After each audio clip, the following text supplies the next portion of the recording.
Hello മക്കളെ, എല്ലാ മക്കൾക്കും ഒരു പുതിയ വീഡിയോയിലോട്ട് സ്വാഗതം. അപ്പോൾ രാവിലെ ചായ ഒക്കെ കുടിച്ച് നമ്മൾ ഇഡ്ഡലി വിഴുങ്ങുവാണേ. വേണ്ട, നമുക്ക് ഇഡ്ഡലിയുടെ മാവ് കോരി ഒഴിക്കാം. ഞാൻ രാവിലെ ചായയൊക്കെ കുടിച്ചോ? അപ്പം ഇവിടെ ഇഡ്ഡലിയും ചമ്മന്തിയാണ് ഉണ്ടാക്കുന്നത്. അതാ നമ്മൾ ചമ്മന്തി ഉണ്ടാക്കിയിട്ടുണ്ടോ? ആ ചമ്മന്തി, നല്ല ഇഡ്ഡലിയും ചമ്മന്തി. അപ്പം ഞാൻ കഴിക്കാം. നല്ല ചൂട് ഇഡ്ഡലിയും ചമ്മന്തിയും കുറച്ച് പഞ്ചാര എടുത്തിട്ടുണ്ട്. പിന്നെ അതാ സൂപ്പർ ചായ കഴിക്കുക. കഴിച്ചു എല്ലാവരും. നല്ല ചമ്മന്തി ഇഡ്ഡലി കഴിക്കട്ടെ. നമ്മളെ കുറച്ച് വെളിച്ചെണ്ണ കാച്ചാൻ പോവുക. അപ്പോൾ അതിനായിട്ട് ഞാൻ താണ്ടെ കുറച്ച് കറിവേപ്പില, പിന്നെ നമ്മുടെ അശ്വഗന്ധി, തുളസി ഇല, പനിക്കൂർക്ക, പിന്നെ ഇത് റോസ്മേരി, ഉലുവ, ജീരകം, പനിക്കൂർക്ക എല്ലാം കൂടെ ഞാൻ അരച്ച്. അപ്പോൾ നമ്മൾ കുറച്ച് തലയിൽ തേക്കുന്ന എണ്ണ കാച്ചാൻ പോവുക. അപ്പോൾ അതിനായിട്ട് ഞാൻ തന്നെ വെളിച്ചെണ്ണ വാങ്ങിച്ചിട്ടുണ്ട്. മില്ലിൽ നിന്ന് നല്ല വെളിച്ചെണ്ണ മേടിച്ചിട്ടുണ്ട് കേട്ടോ. പിന്നെ നമ്മൾ താണ്ടെ കറിവേപ്പില, ജീരകം,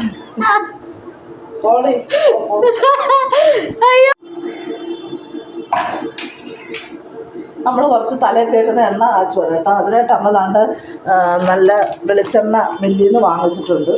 എന്നിട്ട് പിന്നെ കറിവേപ്പില, നമ്മുടെ റോസ്മേരി, കറിവേപ്പില, ജീരകം, ഉലുവ, പിന്നെ പനിക്കൂർക്കയുടെ ഇല, പിന്നെ നമ്മുടെ തുളസി ഇല എല്ലാം കൂടെ അരച്ച്, പിന്നെ കയ്യൂന്നി എല്ലാം കൂടെ നല്ല അരച്ച് താണ്ട്, കറിവേപ്പില അരച്ചിട്ടില്ല, ബാക്കി എല്ലാം അരച്ച് താണ്ട് ഒഴിച്ചിട്ടുണ്ട്.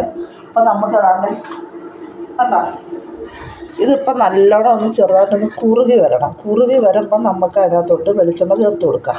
ഇത് അരച്ച് നല്ലോണം അരിച്ചെടുത്തതാണ്. പിന്നെ കറിവേപ്പില മാത്രം അല്ലാതെ. പിന്നെ നമ്മൾ ബിരിയാണി ഉണ്ടാക്കാൻ പോവുകയാണേ.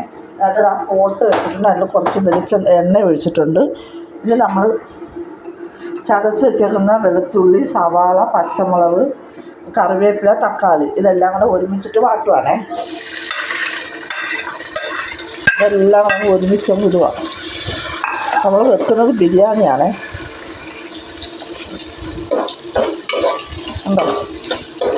ഇതെല്ലാം കൂടെ ഒരുമിച്ചിട്ട് വാട്ടുവാണ്. എന്നിട്ട് നമ്മൾ അതിലോട്ട് ചേർക്കാൻ ഉപ്പെടുത്ത് വെച്ചിട്ടുണ്ട്. അപ്പോൾ നമുക്ക് ഉപ്പ് അങ്ങോട്ട് ഇട്ട് കൊടുക്കാം. ഉപ്പിട്ടാൽ പെട്ടെന്ന് വാടി വരും. ഉപ്പിട്ടിട്ടുണ്ട്. അപ്പോൾ ഇതിങ്ങോട്ട് വാടുന്ന സമയം വാടി വരട്ടെ. പിന്നെ അതിലോട്ട് ചേർക്കാനായിട്ട് ദാണ്ടെ 2-3 കുരുമുളക്, 2 പട്ട, 3 ഗ്രാമ്പു, 3 ഏലക്ക, കുരുമുളക് പൊടി, 1 സ്പൂൺ മസാലപ്പൊടി, 1 സ്പൂൺ മഞ്ഞൾപ്പൊടി, ഒരു ചെറിയ 1.5 സ്പൂൺ മല്ലിപ്പൊടി, 1 സ്പൂൺ മുളക് പൊടി, ഇത്ര എടുത്തതിൽ. പിന്നെ നമ്മൾ സ്പെഷ്യലായിട്ട് ചേർക്കുന്നത് ബിരിയാണി മസാലയാണ്. അപ്പം ഇതെല്ലാം കൂടെ വാടി വരട്ടെ. എന്നിട്ട് നമ്മുടെ എണ്ണ ആണ്ടേ വെച്ചിട്ടുള്ളത് ചൂടായതേ ഉള്ളൂ. ഇത് നല്ലോണം ഒന്ന് തിളച്ച് കുറുകി വരട്ടെ. അപ്പം നമുക്ക് വെളിച്ചെണ്ണ ഒഴിച്ച് കൊടുക്കാം. ഒന്ന് വാടി വരട്ടെ. ഉള്ളി, സവാള, പച്ചമുളകും എല്ലാം നല്ല വയറ്റിട്ടുണ്ട്. ഇനി നമുക്ക് ഈ എടുത്ത് വെച്ച ഗരം മസാല, കുരുമുളക് പൊടി, മല്ലിപ്പൊടി, പിന്നെ ബിരിയാണി മസാല, മുളക് പൊടി, മഞ്ഞൾപ്പൊടി എല്ലാം കൂടി ഇടുക. എന്നിട്ട് ഇതിട്ട് ചെറുതായിട്ടൊന്ന് മൂക്കണം. ആ പച്ചമണം എല്ലാം ഒന്ന് മാഞ്ഞ് പോകുന്നിടം വരെ മൂക്കണം. അപ്പോൾ നമ്മുടെ എണ്ണ താണ്ടെ ഇവിടെ തിളച്ചുകൊണ്ടിരിക്കും. നല്ല ചൂടുണ്ട്. തവി അതിനകത്തിട്ട് എണ്ണ അവിടെ തിളച്ചുകൊണ്ടിരിക്കുക. പിന്നെ നമ്മൾ 2 കാലെടുത്ത് വറുക്കായിട്ടിട്ടുണ്ട്. എന്താ ഇതിൻ്റെ പച്ചമണമൊക്കെ ഏകദേശം മാറില്ല. നമുക്ക് എടുത്ത് വെച്ചേക്കുന്ന ചിക്കൻ, വൃത്തിയാക്കി വെക്കുന്ന ചിക്കൻ അങ്ങോട്ട് ഇട്ട് കൊടുക്കാം. കണ്ടോ, ചിക്കൻ അങ്ങോട്ട് ഇട്ട് കൊടുക്കാം. ഇനി ചിക്കൻ ഈ അരപ്പിൽ കിടന്ന് ചെറുതായിട്ടൊന്ന് പെരണ്ട് വെള്ളമൊക്കെ ഒന്ന് തെളിഞ്ഞ് അത് വെന്ത് വറ്റി വരുമ്പോൾ നമുക്കിതാ വേവിച്ച് വെച്ചേക്കുന്ന ഉപ്പും പിന്നെ മസാലയൊക്കെ ഇട്ട് വേവിച്ച് വെച്ചേക്കുന്ന ബസുമതി റൈസ് അങ്ങോട്ട് കണ്ടോ ഇട്ട് കൊടുക്കാം. അപ്പോൾ ഇതൊന്ന് പെരണ്ട് വെന്ത് വരട്ടെ. ഒന്ന് വെന്ത് വരട്ടെ. അപ്പോൾ നമ്മുടെ കറിയൊക്കെ നല്ല ഇവിടെ സെറ്റായിട്ടുണ്ട്. ഇനി നമ്മൾ ചിക്കനൊക്കെ വെന്ത് നല്ല വയറ്റിയിട്ടുണ്ട്. ഇനി നമുക്ക് അതിലോട്ട് വേവിച്ച് വെച്ചേക്കുന്ന ചോറിട്ട് കൊടുക്കാം, റൈസ് ഇട്ട് കൊടുക്കാം. അപ്പോൾ റൈസ് നമ്മൾ മൊത്തത്തിൽ ഇട്ട് കൊടുക്കുവാണ്. ഉണ്ടോ?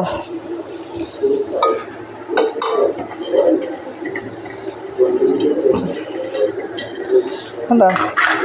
റൈസ് മൊത്തത്തിൽ ഇതൊന്ന് ആവി വരണം. അപ്പോൾ ആ റൈസ് മൊത്തത്തിൽ ഇട്ട് കൊടുത്ത് കഴിഞ്ഞാൽ നമുക്ക് അതിലോട്ട് കുറച്ച് നെയ്യ് ഒഴിച്ചേ. നമ്മൾ നെയ്യ് ഒഴിച്ചാലാണ് ഒരു ടേസ്റ്റ് കിട്ടുന്നത്. കുറച്ച് നെയ്യ് ഒഴിച്ചിട്ടുണ്ട്. ഇനി നമുക്ക് ഈ റൈസും നെയ്യും കൂടെ ചെറുതായിട്ട് ആ മേളിലൊന്ന് എല്ലാ ചോറിൻ്റെ എല്ലായിടത്തും വരാൻ വേണ്ടി ഒന്ന് കിണ്ടി കൊടുക്കാം. എന്നിട്ട് ഇതൊന്ന് ആവി വരാൻ വേണ്ടി നമുക്ക് പൊത്തി വെക്കാം. എന്നിട്ട് മിക്സ് ചെയ്യാം. പിന്നെ മിക്സ് ചെയ്യാം. അതൊന്ന് ആവി വന്നിട്ട് മിക്സ് ചെയ്യാം. അപ്പോൾ ഞാനൊന്ന് അടച്ച് വെക്കട്ടെ.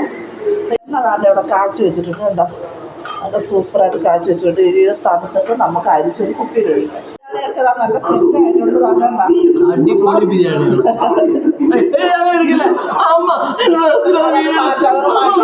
ബിരിയാണിയൊക്കെ നല്ല സെറ്റായിട്ടുണ്ട്. കണ്ട, നല്ല സൂപ്പർ ബിരിയാണി. അതിൽ ചിക്കൻ ഫ്രൈയും ഉണ്ട്. അപ്പം ഞാൻ കഴിക്കാൻ പോവാണ്. ഇങ്ങനെ പറഞ്ഞു കഴിഞ്ഞു. അപ്പം കഴിക്കട്ടെ. അവിൽ നനച്ചാലും വേണ്ട. അവിൽ കട്ടൻ ചായം, അവിൽ കട്ടൻ ചായം കുടിക്കുക. അപ്പോൾ ഇത് കുടിച്ചിട്ട് വേണം. തലയിൽ നമ്മൾ എണ്ണ വെച്ചില്ലേ, തലയിൽ എണ്ണ വെച്ച് കുളിക്കുക. അപ്പോൾ കുടിക്കട്ടെ. അപ്പോഴേ നമ്മൾ കുറച്ച് പിന്നെ ബട്ടറല്ല, നമ്മൾ കുറച്ച് പിന്നെ അപ്പോഴേ രാത്രിത്തേക്ക് നമ്മൾ കുറച്ച് ചിക്കൻ എടുത്ത് മാറ്റി വെച്ചിട്ടുണ്ട്. അതാണ് ഞാൻ അവിടെ ചെറുതായിട്ട് ഉപ്പും മഞ്ഞപ്പൊടിയും കുരുമുളകൊക്കെ ഇട്ട് മസാലപ്പൊടി ഇട്ട് പൊരിച്ച് വെച്ചിട്ട് നമുക്ക് കുറച്ച് ബട്ടർ ചിക്കൻ ഉണ്ടാക്കാം. ചിക്കൻ ചില്ലി, ബട്ടർ ചിക്കൻ വെച്ച് ചിക്കൻ ചില്ലി ഉണ്ടാക്കാം. പിന്നെ കുറച്ച് ബട്ടർ നാനിന് നമ്മൾ ആട്ടാമാവ് കുഴച്ച് വെച്ചിട്ടുണ്ട്. സാധാരണ ബട്ടർ നാനിന് മൈദാമാവ് എടുക്കുന്നത്. പക്ഷെ ഇവിടെ മൈദാമാവ് ഇല്ലാത്തതുകൊണ്ട് ഞാൻ താണ്ടെ കുറച്ച് ആട്ടാമാവ് താണ്ടെ കുഴച്ച് വെച്ചിട്ടുണ്ട്. കണ്ടോ, ബട്ടർ നാൻ അത് ചെറുതായിട്ടൊന്ന് പൊങ്ങി വരട്ടെ, ചെറുതായിട്ടൊന്ന് പോകട്ടെ. അപ്പം താണ്ടെ സോയാ സോസും ടൊമാറ്റോ സോസും കുറച്ചേ ഉള്ളേ. നമ്മൾ സവാള, ക്യാപ്സിക്കം, വെളുത്തുള്ളി, പച്ചമുളക്, ഇഞ്ചി ഇടുന്നില്ല. അപ്പോൾ ഓയിലും കുറച്ച് ബട്ടറും ഇട്ടിട്ട് താണ്ടെ ഞാൻ അതിനകത്തോട്ട് വെളുത്തുള്ളി ഇടുക. പിന്നെ പച്ചമുളക്, 2 പച്ചമുളക്.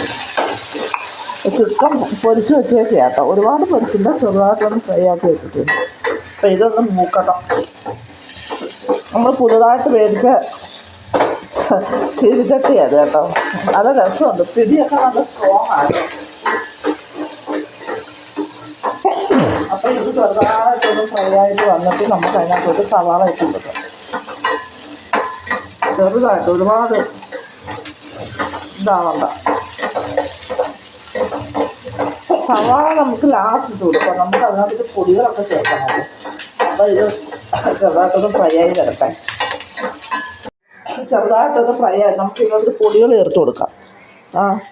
വളരെ കുറച്ച് മഞ്ഞൾപ്പൊടി, പിന്നെ കാശ്മീരി ചില്ലി 1 സ്പൂൺ ഇടുന്നത്, പിന്നെ കുരുമുളക് ഒരു ചെറിയ സ്പൂണിൽ 3/4 സ്പൂൺ. ഇത്രയും മതി. എരി കുറവാണെങ്കിൽ നമുക്ക് പിന്നെ ചേർക്കാം. ഇത് നല്ലോണം അങ്ങോട്ട് ഫ്രൈ ആയിട്ട് ആ പച്ചമണം ഒന്ന് മാഞ്ഞ് വരുമ്പോൾ നമുക്ക് അതിലോട്ട് ചിക്കൻ ചേർക്കാം. പിന്നെ ഇതിനകത്തോട്ട് ഞാൻ ഒരു ബട്ടർ വെച്ചിട്ടുണ്ട്. ആ ബട്ടറും കൂടെ ഇതിൻ്റെ ചിക്കൻ്റെ കൂടെ കൊണ്ട് ചേർക്കുക കേട്ടോ. ഉപ്പ് വളരെ കുറച്ച് വെച്ചോളൂ. ഇതെല്ലാം കൂടെ ഇതിൽ കിടക്കുന്നു. ആ ബട്ടറും ചിക്കനും എല്ലാം കൂടെ ഒന്ന് ചിരണ്ട് വരട്ടെ. അതിന് ശേഷം നമുക്ക് സോയാ സോസ് ഒഴിക്കാം. നമുക്ക് ഇതിനകത്തൊരു സോയാ സോസ് ഒഴിക്കാം. സോയാ സോസ് ഇതിന് നമ്മളിതിനകത്തോട്ട് സോയാ സോസ് താണ്ടെ ഒഴിക്കുവാണേ, 1 സ്പൂണ് സോയാ സോസ്. പിന്നെ നമുക്കിവിടെ ടൊമാറ്റോയുടെ താണ്ടെ തീർന്നിട്ടുണ്ട്. അപ്പം ഉള്ളത് നമ്മൾ അതിനകത്തോട്ട് ചേർക്കുക. അപ്പം നമ്മൾ ബട്ടറിന് താണ്ടെ ഉണ്ടാക്കിക്കൊണ്ടിരിക്കുകയാണ്. ഉണ്ടാക്കി ഇവിടെ വെച്ചിട്ടുണ്ട്. കണ്ടോ, ഇങ്ങനെയാണ് ഉണ്ടാക്കിയേക്കുന്നത്, നീളത്തിൽ. പിന്നെ നമ്മുടെ ചില്ലി ചിക്കൻ താണ്ടെ കണ്ടോ, ചില്ലി ചിക്കൻ നല്ല ടേസ്റ്റി ആയിട്ട് ചില്ലി ചിക്കൻ ഇവിടെ റെഡി ആയിട്ടുണ്ട്. നമ്മൾ ഇതുകൂടെ ഉണ്ടാക്കി വെച്ചിട്ട് നമുക്ക് ഇത് ബട്ടറിനകത്ത് ഉണ്ടാക്കുന്ന പക്ഷേ ഇത് ബട്ടറല്ല, ഇത് നെയ്യിലാണ് ഞാൻ ചെയ്യുന്നത്. കണ്ടോ? ബാക്കിയോടെ ഉണ്ടാക്കട്ടെ. അപ്പം നമ്മൾ താണ്ടെ നമ്മളെ ബട്ടർ ഞാനും താണ്ടെ ചില്ലി ചിക്കനും ഉണ്ടാക്കിയിട്ടുണ്ട് താണ്ടെ. അപ്പം ഞങ്ങൾ കഴിക്കാൻ പോവാണ്. അപ്പം ഞാൻ കഴിക്കട്ടെ. അപ്പം എല്ലാ മക്കളും എൻ്റെ വീഡിയോ കാണണം, ലൈക്ക് ചെയ്യണം, ഷെയർ ചെയ്യണം, സബ്സ്ക്രൈബ് ചെയ്യണം. ടാറ്റാ.